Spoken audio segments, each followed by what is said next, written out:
This is what you need to know now. Iran names a new supreme leader. Russia's Vladmir Putin already reaching out to him. New strikes on Beirut as Israel targets Tehran's oil refineries. And Iran retaliating against Gulf states. An Iranian drone strikes the Dubai International Airport. A high school prank goes tragically wrong, resulting in the death of a beloved math teacher. This was not a malicious act. And a woman allegedly opens fire outside superstar Rihanna's home with an AR-style rifle. They're approaching the vehicle now. The singer inside her home when the bullets hit the house. We have much more what you need to know now. I'm Rachel Scott from ABC News. It is Monday, March 9th. This is what you need to know. We'll show you the explosion at a synagogue in Belgium and why some major U.S. airports are now telling travelers to arrive 5 hours before their flights. But first, the big story.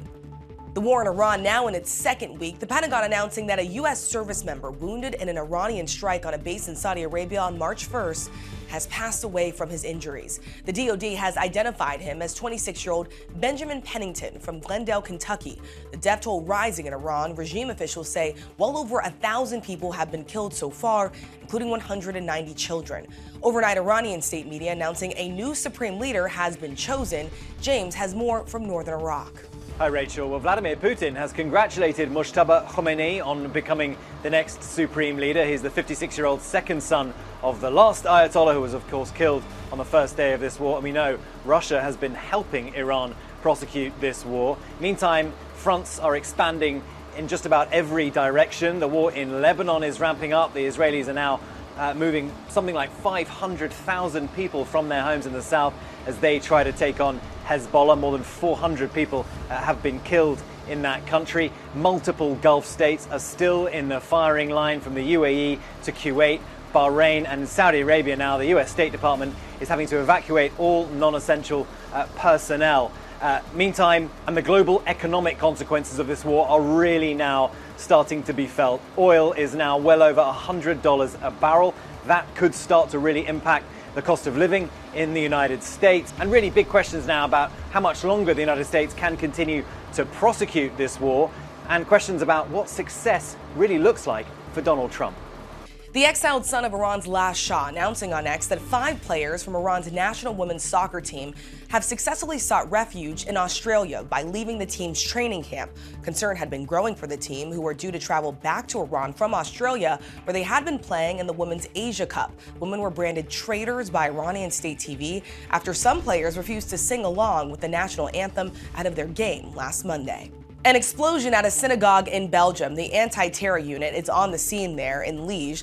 A local government spokesperson confirming to ABC that it was a, quote, criminal explosion. Luckily, the place of worship was empty. The Belgian interior minister calling the explosion a despicable anti-Semitic act. ABC News out with new reporting today regarding Iran possibly activating sleeper cells. Separately, law enforcement officials in New York City are now investigating a potential act of terrorism after at least one explosive device was thrown during a protest outside Gracie Mansion, the residence of New York City Mayor Zohran Mamdani. Aaron Katersky has those details. Rachel, ABC News has had a look at a new alert from the federal government sent to law enforcement agencies across the country that warned Iran may be trying to activate sleeper cells in the West. The U.S. says it intercepted an encrypted communication intended for clandestine operatives around the world that possess the decryption key. The exact transmission was not made clear, but this is the kind of message that law enforcement officials in this country have feared would follow the U.S.-Israel military strike against Iran. The Iranians could be looking for some kind of retaliatory action. And in New York City, the police commissioner says they're investigating a possible act of ISIS-inspired terrorism. 2 men are now in custody for bringing, allegedly, improvised explosives to a counter-protest outside the mayor's official residence on the Upper East Side. Federal charges will follow. There were some scary moments at the Kansas City airport on Sunday. The airport was evacuated because of a potential threat. Authorities later determined it was not credible. And at other airports across the country, travelers are now waiting in line for hours as the partial government shutdown drags on. A shortage of TSA agents who are now working without pay is being blamed for delays at security checkpoints at airports in Houston and in New Orleans. Some passengers are being told to arrive up to 5 hours before their flight. No sign this will end soon, and Congress neither side is budging in the fight over Homeland Security funding. Over in Georgia, a high school math teacher is now dead after a student prank went tragically wrong. Faith Abube is in Atlanta with the details. Rachel, the 40-year-old is being remembered as a devoted father, a passionate teacher and coach, and today the community wrapping its arms around his grieving wife and 2 sons. Now, police say 5 teenagers went to Jason Hughes' house around 11:30 Friday night to throw toilet paper at his trees as a prank.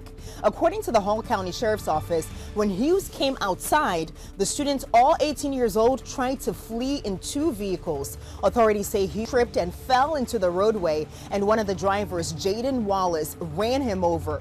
Police say Wallace and his friends tried to render aid to the teacher, but the 40-year-old died later on at the hospital. Wallace is now charged with first-degree vehicular homicide and reckless driving, and he could face up to 15 years behind bars. Police have also charged all 5 teenagers with criminal trespassing on private property. While the Hughes family telling ABC News the teacher knew that these students were coming to his house on Friday and was excited to catch them during the prank. His family says this was just a tragic accident and that they fully support dropping the charges against all 5 teenagers. And we have much more of what you need to know. Stay with us.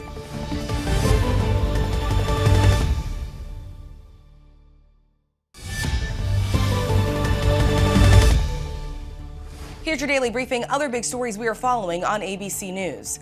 Michigan Governor Gretchen Whitmer is calling for a federal investigation after a deadly storm struck on Friday without any tornado watches being issued. At least 4 people were killed. The National Weather Service said a tornado watch was not issued because the storms were highly localized and difficult to detect. A woman is under arrest after allegedly firing an assault-style rifle at singer Rihanna's home in Beverly Hills. Police said Rihanna was home at the time with her mother. It's unclear if her partner, rapper A$AP Rocky, and their 3 children were inside the house, but there were no reported injuries. Police said about 10 shots were fired at the home. 5 bullet holes could be seen from outside. A 30-year-old woman was taken into custody minutes after the incident. She has not yet appeared in court. And Pixar's newest animated animal adventure, Hoppers, is now hopping into the #1 spot at the box office over the weekend. The film receiving a whopping 94% on Rotten Tomatoes and taking in over $88 million globally in its first few days of its release. It's set to be Pixar's biggest hit in over a decade and the largest debut for an original animation since Coco back in 2017. And new today, Live Nation, the parent company of Ticketmaster, and the Justice Department are expected to announce a settlement in a landmark antitrust case. A senior Justice Department official outlining the details, saying it will require the ticketing giant to implement major structural changes to its business model that will open up new opportunities for rival companies to compete. Official says the changes will pave the way for, quote, significantly lower ticket prices across the board. Last week, as the trial got underway, Live Nation telling ABC News in part, Live Nation has long supported consumer-focused reforms, including national all-in pricing and banning speculative ticketing. And finally, before you go, Sunday marked International Women's Day, with thousands of marches in the streets across Europe and around the world. Equal pay, reproductive rights, and violence against women all a main focus. As the war rages on in Iran, women from around the world posting on social media, sending messages of strength to the women of Iran, including for their national women's soccer team. As we told you earlier, calls are now emerging for the entire team to be granted asylum after some players refused to sing the national anthem at their Asian Cup game. You can hear the chants of "Save Our Girls" as their team bus was seen in Australia. Many fear for the team's safety if they do return to Iran. And that's what you need to know. For breaking news and live updates throughout the day, check out ABC News streaming on Disney+. New episodes streaming every day on Disney+.